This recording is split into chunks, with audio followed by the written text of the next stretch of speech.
আসসালামু আলাইকুম, স্বাগতম ক্লাস 7-এর ছাত্রছাত্রীরা টেট্রাস্লগ পেজে। এখন আমরা আমাদের সম্পাদ্য 3টে দেখব। এর আগে আমরা সম্পাদ্য 1 ও 2 আমাদের পেজে দিয়েছি। তোমরা যদি কেউ ওগুলো মিস করে থাকো, তোমরা ডেসক্রিপশন বক্সে সেগুলো লিঙ্ক পেয়ে যাবো, ওখান থেকে দেখে নিতে পারবা। তো সম্পাদ্য 3 করার জন্য প্রথমে আমরা একটু আমাদের প্রশ্নটা দেখি। একটি ত্রিভুজের একটি বাহু এবং দুটি কোণ দেওয়া আছে, ত্রিভুজটি আঁকতে হবে। তার মানে মোট আমাদের 3টা তথ্য দেওয়া আছে, একটা বাহু এবং দুটি কোণ। তো চলো আমরা আঁকতে চলে যাই। তাহলে প্রথমে দেখো, আমি একটি বাহু নিয়েছি, এ বাহু, যার নাম দিলাম স্মল লেটারে এ। এবার আমি কোণ নিব, যে কোনো দুটি কোণ নিজের ইচ্ছা মতো এঁকে নিবে, বাট কোণ দুটি তোমরা ভিন্ন মাপের রাখবে। মানে একটি যদি চওড়া হয় আর একটু একটু মোটা হবে বা গাঢ় হবে, এরকম। দেখুন, উপরের কোণটা আমি একটু ন্যারো রেখেছি আর নিচের কোণটা একটু মোটা টাইপের রেখেছি। এবার আমি কোণগুলোর নাম দিয়ে দেই এক্স এবং ওয়াই। কোণকে আমরা সাধারণত এক্স ওয়াই জেড দিয়ে দেখাই, এই জন্য এক্স ওয়াই দেওয়া হয়, আর বাহুগুলোকে দেওয়া হয় এ বি সি। এবার আমরা যে কোনো একটি বাহু নিব, যে বাহুতে আমরা মেইন ত্রিভুজটি আঁকবো। বড় বাহু নিলাম, বাহুটির নাম দিয়ে দেই এডি। এই এডির মধ্যে, এডি এর উপরে আমাদের ইনফরমেশনের মাধ্যমে ত্রিভুজগুলো আঁকা হবে। তাহলে তুমি প্রথম পেন্সিল কম্পাস আগের মতো এ সাইডে বসাবা। প্রথম আমরা এ বাহুর মাপ নিব। তাহলে পেন্সিল কম্পাস এর এক প্রান্ত বসালাম এবং পেন্সিল আর এক প্রান্ত বসিয়ে আমি এ বাহুর মাপ নিচ্ছি। এবার কম্পাসটি এ বিন্দুতে, ক্যাপিটাল লেটার এতে বসিয়ে এডি থেকে একটি বৃত্তচাপ আঁকবে। তার মানে এই বৃত্তচাপটি কার সমান? বাহু এ এর সমান। তাহলে আমি নাম দিয়ে ফেলতে পারি, নিচে এ দিলাম আর এই পাশে দিলাম বি। তার মানে এ বি কেটে ফেললাম আমরা এর সমান করে। এইবার আমাদের আগের যে আমরা সম্পদ্ধতি দিয়েছিলাম, ওখানে একটা প্রধান কাজ ছিল যে কোণ কপি করা। এখনও আমরা একই কাজ করব, প্রথম কোণ কপি করব। তাহলে সেটার জন্য প্রথম পেন্সিল কম্পাস আমরা এক্স বিন্দুতে বসালাম এবং কোণ কপি করার জন্য যে কোনো একটা মাপে আমি একটি বৃত্তচাপ আঁকবো। তাহলে আমি এক্সে একটি বৃত্তচাপ এঁকেছি। এখন পেন্সিলটি উঠিয়ে এ প্রান্ততে বসিয়ে একই মাপে তুমি আরেকটি বৃত্তচাপ আঁকবে। তাহলে এই বৃত্তচাপটি আমাদের কোণ এক্সের যে প্রথম বৃত্তচাপ ছিল এটা সমান।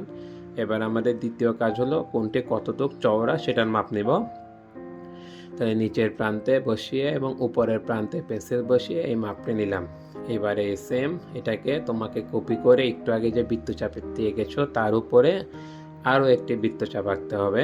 তাহলে তোমার কোণ এক্স কপি করা হয়ে যাবে। এইবার যেহেতু কোণ এক্স কপি করা শেষ, এখন আমাদের পরবর্তী কাজ হলো কোণ ওয়াইকে কপি করা। সেটা আমরা বি বিন্দুতে কপি করব। তাহলে দেখো, এখানেও আগের মতো একই কাজ করব, যে কোনো একটি বৃত্তচাপ নিব আমাদের ইচ্ছা মতো। তাহলে আমি ওয়াই বিন্দুতে কম্পাসটি বসিয়ে একটি বৃত্তচাপ নিলাম। এবার কম্পাসটি আমরা বি বিন্দুতে বসাবো। এখানে একটু কাজ করতে হবে তোমাকে। বি বিন্দুতে যখন আমরা কম্পাসটি বসাবো, এই কোণটি হবে বি বিন্দুর বাম দিকে। আগের কোণটি ছিল এ বিন্দুর ডান দিকে, আর এটা বি বিন্দুর বাম দিকে বসিয়ে দেখো একই বৃত্তচাপে যে মাপ ছিল ওই মাপে আমরা একটি বৃত্তচাপ আঁকলাম। পরবর্তী কাজ আগের মতো, কতটুকু কোণটি চওড়া ওই ওয়াই বিন্দুতে বসিয়ে নিচের থেকে আমরা উপরের মাপটা নিয়ে নিব, যেটা আমরা সবসময় করে থাকি কোণ কপি করার ক্ষেত্রে। সেই মাপটা নিয়ে নাও। নিয়ে এখন একটু আগে যে বৃত্তচাপটি এঁকেছিলা তার নিচে বসিয়ে আরেকটি বৃত্তচাপ আঁকবা। তাহলে দেখতে পারবা দুটি বৃত্তচাপ একটি বিন্দুতে ছেদ করে। তাহলে দেখো, দুটি বৃত্তচাপ একটি বিন্দুতে ছেদ করে, যেটি আমাদের দেখতে এক্স শেপের মতো। আমাদের মোটামুটি কাজ শেষ। এখন শুধু আমরা কোণগুলো বরাবর আমরা বাহু এঁকে দিব। তাহলে বাহু এঁকে দিলেই আমরা আমাদের ত্রিভুজ পেয়ে যাব। তাহলে দেখো, আমরা আমাদের কোণগুলোকে যোগ করে দিই। প্রথম এই বিন্দু থেকে কোণের সাথে বাহুটা এঁকে দিলাম। এবার বি বিন্দু থেকেও একই কাজ করবে, কোণের উপর দিয়ে বাহুটা এঁকে দেবা। দুইটা বাহু দেখো একটা ত্রিভুজ তৈরি করছে। এই ত্রিভুজটাই হলো আমাদের প্রধান ত্রিভুজ, যেটা আমাদের আঁকতে বলেছে। তাহলে আমরা একটু নাম দিয়ে দেই ত্রিভুজগুলোর। এই কোণটা আমাদের এক্স এর সমান করেছিল, তাহলে এক্স লিখে দিলাম। এটা ছিল ওয়াই এর সমান করে ওয়াই লিখে দিলাম। আর এখানে ছিল আমাদের সি বিন্দু, নাম দিলাম, দুইটা যেখানে ছেদ করেছে।